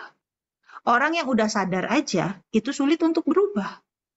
Misalnya, orang bilang, kamu tuh emosian. Iya sih, tapi gue susah untuk berubah. Tiba-tiba aja kalau kesinggung itu pengen nyolot. Misalnya kayak gitu kan. Karena udah otomatis. Nah, jadi orang yang sadar dia harus berubah aja, untuk merubah sampai permanen betul-betul berubah, itu saya perlu 15 tahun. Iya. Nah, ya. Jadi orang bisa berubah, bisa. Asal ada kesadaran. Kesadaran dibangun dari mana? Dari pendengaran akan kebenaran. Tapi saya jadi saya kan ikut saat teduhnya Pastor Philip ya. Dan ayahnya Pastor Philip itu kan tidak percaya Tuhan Yesus. Jadi Pastor Philip katanya doa pagi dan malam selama 2 tahun atau 1 tahun dan akhirnya ayahnya percaya. Apakah dengan doa saja cukup atau harus eh, dan kalau kalau begitu kalau teman saya yang misalnya sudah berpacaran 7 tahun dan sekarang lancar, cuman beda agama, yang satu Kristen yang satu Buddha gitu misalnya. apakah harus putus atau dilanjut aja dan berdoa terus setiap hari sampai diubahkan? Karena di Alkitab kan banyak pengajaran seperti Abraham nunggu 25 tahun sampai punya anak, atau tokoh-tokoh lain yang 40 tahun gitu, Musa di padang gurun gitu, dan macam-macam gitu. Butuh waktu yang lama. Saya juga sendiri mulai serius mengikut Tuhan itu baru sekarang umur 21 tahun gitu. Dari dulu saya cuma ikut orang tua. Eh, apakah saya dengan berdoa saja cukup dan berharap gitu, atau saya harus langsung putus gitu, atau misalnya atau teman-teman saya gitu, atau gimana? Hmm, Gini, ketika kita menikah, kalau misalnya kita menikah, ternyata misalnya, wah udah pacaran nih 7 tahun tapi nggak berubah-berubah juga, terus gimana? Dilanjutin? Kalau buat perempuan itu sebetulnya buang-buang waktu ya. Kalau misalnya kita menikah beda agama, yang resiko adalah anak-anak. Jadi bukan menikah itu bukan cuma kita aja gitu, tapi yang resiko adalah nanti keturunan kita. Bahkan sebetulnya pernikahan kita itu sendiri juga punya resiko, karena orang yang beda prinsip, beda agama, beda prinsip, misalnya orang yang tidak kenal Tuhan, orientasinya kemana? Pasti ke pemenuhan kebutuhan jasmani aja gitu ya. Misalnya semakin kaya lah, bukan nggak boleh semakin kaya gitu. Ya kita harus hidup bertanggung jawab gitu. Tapi seluruh hidup kita sebetulnya diarahkan untuk Tuhan. Jadi kalau kita kaya pun, sebetulnya kita harus lebih efektif untuk pekerjaan Tuhan. Nah, tetapi prinsip-prinsip yang seperti ini kan mungkin tidak dipahami oleh orang-orang yang tidak mengenal Tuhan. Apalagi kalau nanti sampai punya anak. Karena saya juga punya teman yang di Indonesia ya. Dia menikah dengan orang Muslim dan tetap berjalan sendiri-sendiri. Bisa. Rumah tangganya baik-baik aja. Tapi anaknya satu Islam, satu Kristen. Dan itu udah perjanjian di awal. Jadi anak yang pertama ikut bapaknya, anak yang kedua ikut mamanya. Nah, kita yang tahu bahwa hanya keselamatan itu hanya di dalam Kristus. Kalau kita punya anak yang tidak mengenal Yesus karena perjanjian pernikahan, gimana kita melihat anak kita? Gitu kan? Nah, apakah Tuhan tidak mendengar doa? Ya mendengar, tapi kan harus ada respon juga dari setiap kita. Nah, terkait dengan contoh papahnya Kopilip itu, iya mungkin papahnya kebetulan meresponi penginjilannya Kopilip dan lain sebagainya, dan dia mau gitu. Tapi kalau ternyata ada kan orang yang akhirnya tetap nggak mau, nah gimana? Karena kita punya kehendak bebas, Tuhan nggak bisa maksa, gitu ya. Jadi pernikahan pacaran yang bertahun-tahun lama tetap kekeh dua-dua di jalurnya sendiri-sendiri. Sebetulnya itu buang waktu. Saya nggak bilang harus Kristen ya, nggak. Kristen pun banyak yang karakternya buruk. Nah, jadi orang agama lain tapi karakternya bagus. Iya, karakternya bagus, oke. Ya, tapi kalau imannya nggak sama, nah itu pasti ada prinsip-prinsip yang berbeda. Oh, kalau gitu Kristen asal Kristen? Enggak. Orang Kristen juga banyak yang sakit jiwa. Nah, makanya menurut prinsip saya, yang saya pahami, jodoh itu adalah hal terpenting kedua setelah keselamatan. Karena dengan siapa kita menghabiskan sisa hidup kita bersama-sama, itu kita membuat surga jadi surga di dunia atau jadi neraka di dunia kalau kita salah pilih jodoh. Jadi berhati-hatilah ketika kita memilih ya. Dan kalau dari awal wah udah kekeh-kekehan gitu, buat apa kita buang waktu sampai 7 tahun? Saya pikir sih seperti itu ya. Tapi kembali saya juga nggak bisa memaksa orang karena hidupnya ya hidup orang ya. Kalau orang itu menikah misalnya, itu teman saya yang satu Buddha yang satu Kristen, iya terserah gitu kan. Nanti yang ngejalanin pernikahan kan dia. Kalau pernikahannya berhasil dia yang bahagia, kalau pernikahannya gagal dia yang susah. Saya sih nggak bahagia, nggak ikut susah gitu. Nah biasanya saya sebagai konselor kalau ditanya, saya hanya akan memberikan pandangan-pandangan, kemungkinan-kemungkinan di depan. Tapi saya nggak bisa maksa, Tuhan aja nggak bisa maksa. Kemungkinan-kemungkinannya seperti ini, pilihannya terserah kamu. Kamu sudah tahu resikonya, saya sudah katakan di depan gitu. Biasanya sih saya kasih nasihatnya seperti itu. Oke. Ya, makasih jawabannya, Kak Ellen. Iya. Atau mungkin ada yang mau sharing, mungkin ada yang mau kasih masukan.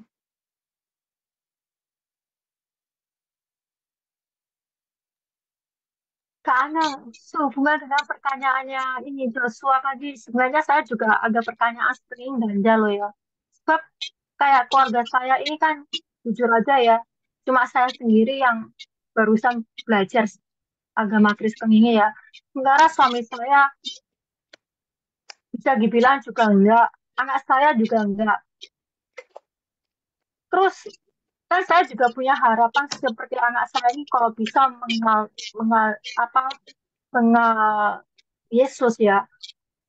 Kadang-kadang saya juga berdoa, siapa tahu ada mujizat. Tapi kalau seandainya ya Kak, seperti yang ikut kemangnya si Joshua itu ada yang apa mungkin yang satu Kristen, yang satu agamanya lain. Apakah nggak mungkin Tuhan tuh memberi apa semacam mujizat buat mereka yang tidak bisa mengenal itu melewat orang ini bisa mengenal Yesus. Gimana? Sebenarnya ini Apa-apa? juga Mungkin Tuhan itu apa tadi? ada mukjizat kemungkinan Oh, aja lewat orang ini orang itu bisa mengenal Yesus gitu loh Kak. Bang, seperti saya kan juga punya harapan seperti ini. Selain mungkin dari diri saya sendiri, saya juga harus berusaha ya.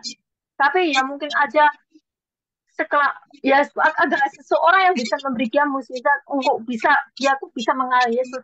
Maksud saya bukan ini bukan keluarga saya, maksud saya seandainya dari hubungan mereka pasangan ini akhirnya dia benar-benar bahkan mungkin lebih bisa ya kemungkinan misalnya ini yang pertama kali mungkin si cowok yang Kristen ya yang ceweknya Buddha ya tapi kemungkinan aja karena mereka mengenal yang cewek ini akhirnya bisa mengkreasi bisa mengenal Yesus bahkan mungkin bisa lebih dalam daripada yang si cowok itu apa bukan suatu kemungkinan Kak sebenarnya ini juga suatu pertanyaan ganda di kepala saya. semuanya mungkin aja, semuanya mungkin karena manusia itu kan punya kehendak bebas. Jadi tergantung keputusannya masing-masing manusia dan setiap manusia itu kan ya kasusnya masing-masing beda-beda ya. Nah, kalau Bu Lisa kan dulu kan masih Muslim, terus pergi ke Taiwan, menikah dengan orang Taiwan gitu kan ceritanya kan. Jadi waktu itu kan Bu Lisa belum kenal Tuhan gitu. Nah, sekarang dengan keluarganya Bu Lisa, saya pikir ya Bu Lisa menggarami mereka ya. Itu tanggung jawabnya Bu Lisa untuk bagaimana menjadi terang bagi anak-anaknya Bu Lisa sampai anak-anak itu melihat, wah, kok mama ini begini ya? Kok mama ini lain ya? Apa sih yang membuat mama lain? Oh, ternyata bisa baru kita bisa bilang Tuhan Yesus. Nah, barulah anak-anak dibawa ke sana. Ya. Jadi seperti di dalam surat Petrus dikatakan istri-istri ya. Istri-istri kamu bisa memenangkan suamimu dengan perilaku bukan dengan khotbah, dengan perilakumu. Nah, itu juga bicara bukan hanya istri kepada suami tetapi ibu kepada anak ya. Anak kepada orang tua, bisa kan? Menginjili dengan perilaku sampai wah, anakku yang Kristen ini kok lain ya. Gitu. Terima kasih Kak. Nah, ini terkait misalnya, apakah kalau misalnya di rumah itu ada seorang yang Kristen terus seluruh keluarganya pasti akan diselamatkan? Nah, gimana ini? Kan waktu itu Jason sudah pernah menjelaskan ini, Pak Jason. Apakah ayat itu maksudnya seperti itu? Pasti semuanya jadi Kristen gitu.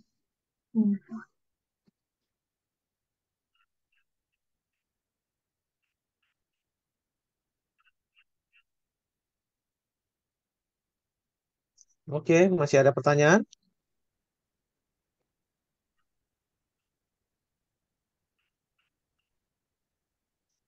Kak, aku mau tanya Jika boleh tidak ada, nggak? oh ya, Tapi di luar silakan. ini lah ya. Di Matius 5 ayat 25 itu maksudnya gimana Kak? Apa itu maksudnya dalam arti yang seperti yang dituliskan atau punya makna lain? Matius 5 ayat 25. Iya ya. Dulu pernah Segera saya tanyakan ke Abang ya, tapi mungkin karena salah ketik salah penulisan Pak Eras menjelaskan cuma dalam masalah hukum. Yang saya masuk ini apa ini selain masalah hukum mungkin ada masuk lain. Cuma ini kiasan aja pakai pakai apa pakai bahasa kiasan itu. Maksud saya ada arti lain. Ngerti maksud saya kah? Matius 5 ayat 25 kan ya? Ini. Iya. Segera berdamai dengan lawanmu itu punya masuk lain nggak, Kak? Atau artinya ya persis seperti cuma masalah hukum aja. Dari sini punya narasi lain. Dari sini ayatnya, ya. Dari sini. Sebab jika engkau mempersembahkan persembahanmu di atas mezbah dan engkau teringat akan sesuatu yang ada di dalam hati saudaramu terhadap engkau. Jadi ada orang lain musuhin kita nih. Ya kan? Ya mungkin juga kita pernah punya salah sama dia. Pokoknya ada orang lain nggak enak gitu sama kita, gitu kan? Ya. Nah, dikatakan tinggalkanlah persembahanmu di depan mezbah itu. Dan pergilah berdamai dahulu dengan saudaramu lalu kembali untuk mempersembahkan persembahan itu. Nah, padahal orang Israel itu kan kalau mempersembahkan itu kan di Yerusalem ya, di Yerusalem. Dan mereka itu datang dari seluruh penjuru negeri.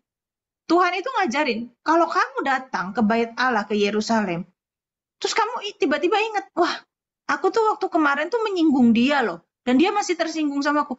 Tinggalin itu, balik lagi. Bisa perjalanan sehari, 2 hari, 3 hari, kan kayak gitu ya. Jadi, ini sebetulnya menunjukkan se-ekstrim itu kalau kita datang kepada Tuhan. Gitu. Kita harus datang dengan hati yang benar.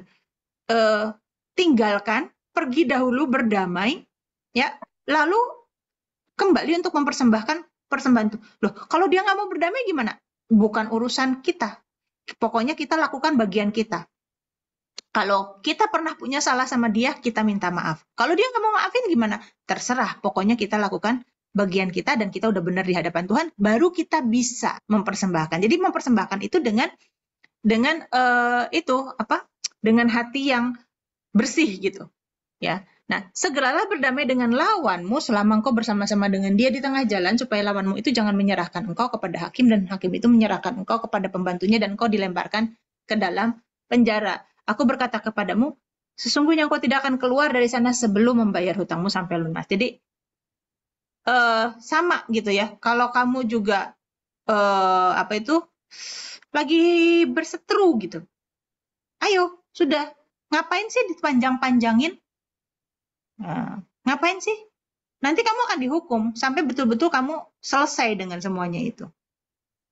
Jadi di Alkitab kan diajarin ya, untuk kita mengampuni, ya, karena kalau kita nggak mengampuni, Tuhan juga tidak akan mengampuni. Yang sama ini juga kan begitu. Aku berkata kepadamu, engkau tidak akan keluar dari sana sebelum engkau membayar hutangmu sampai lunas. Kalau kamu nggak diampuni, kamu juga nggak akan. Kalau kamu nggak mengampuni, kamu juga nggak akan diampuni. Kalau kamu nggak bisa damai, hidup damai dengan sesamamu gitu, Tuhan juga nggak berkenan. Nah, seperti itu.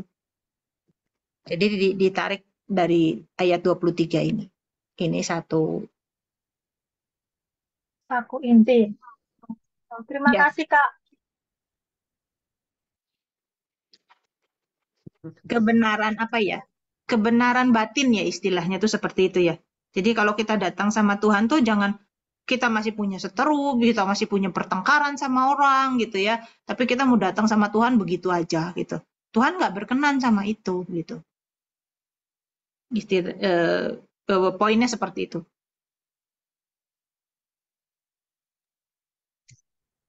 Ya, oke. Masih ada lagi?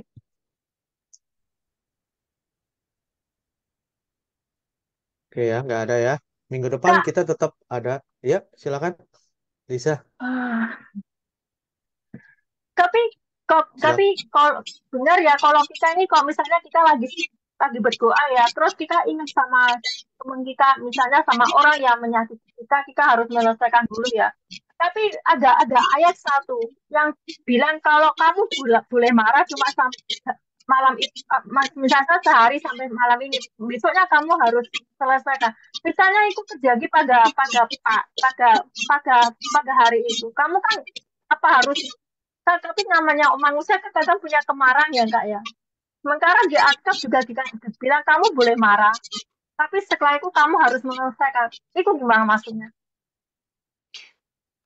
Kamu boleh marah sebelum, tapi tidak boleh sampai matahari terbenam. Itu bukan berarti marahnya kita di jam. Dikasih durasi jamnya. Kalau misalnya kita marahnya mulai jam 8 malam, wah boleh nih kita waktu marahnya lebih panjang. Bukan itu maksudnya, ya. Kita mulai marahnya tuh jam 7 malam. Kan matahari udah terbenam.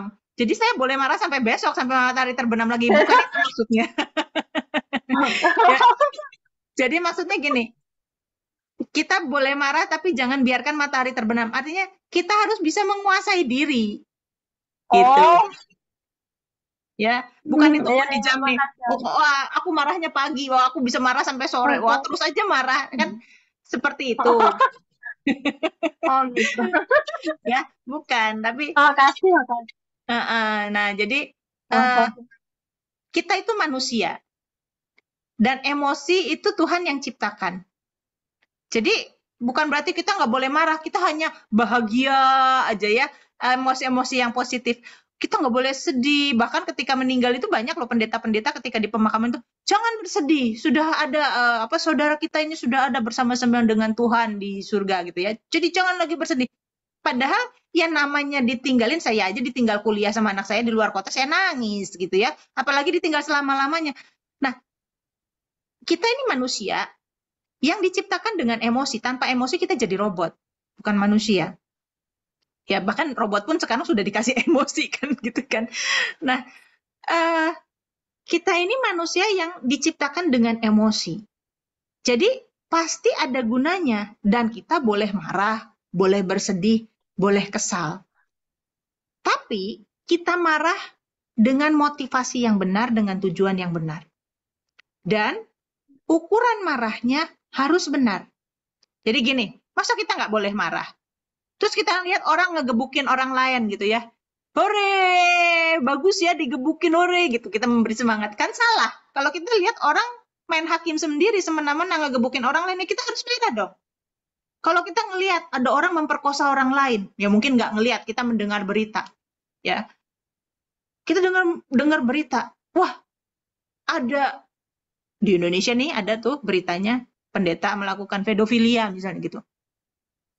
Itu hal yang memalukan. Pantas nggak kita marah? Ya marahlah. Masa kita, ya seneng ya, gitu kan nggak mungkin. Itu sakit jiwa gitu kan. Kita marah dengan satu motivasi yang benar.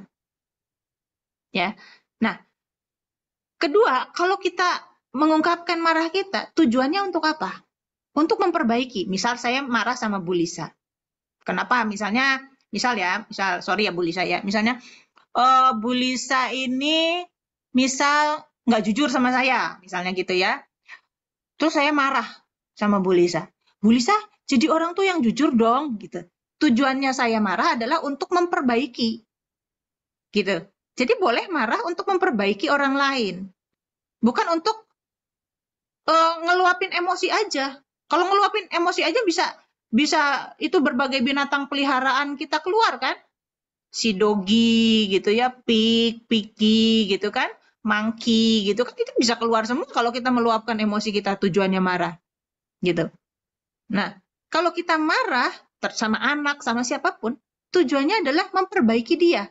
Dan ketika kita marah dengan tujuan memperbaiki sikapnya, tentu kita harus ngukur levelnya. Karena kalau enggak kita merusak dia kan, menyakiti. Bukannya memperbaiki tapi malah menyakiti. Kalau kita levelnya misalnya harusnya marahnya levelnya 30 derajat Celcius, ini marahnya 100 derajat Celcius, akhirnya jadi rusak kan. Kayak kita nyetrika, kalau kepanasan, baju tertentu jadi rusak, bukannya jadi rapi. Nah, jadi tujuan kita marah untuk memperbaiki orang itu. Karena tujuannya untuk memperbaiki orang itu, maka levelnya marah kita juga, caranya kita marah juga harus benar. Gitu. Nah, itulah yang dimaksud jangan sampai matahari terbenam, alias jangan kebablas kalau orang Jawa bilang. Jangan sampai kebablas itu apa ya? ya kebablas itu apa ya ke bahasa Indonesianya tuh ya? Keterlaluan. Iya, jangan sampai keterlaluan itu maksudnya. Gitu. Karena akhirnya merusak gitu. Bukannya konstruktif tapi destruktif. Bukannya membangun tapi merusak. Merusak untuk orang lain dan merusak untuk kita juga. Terima kasih. Sama-sama.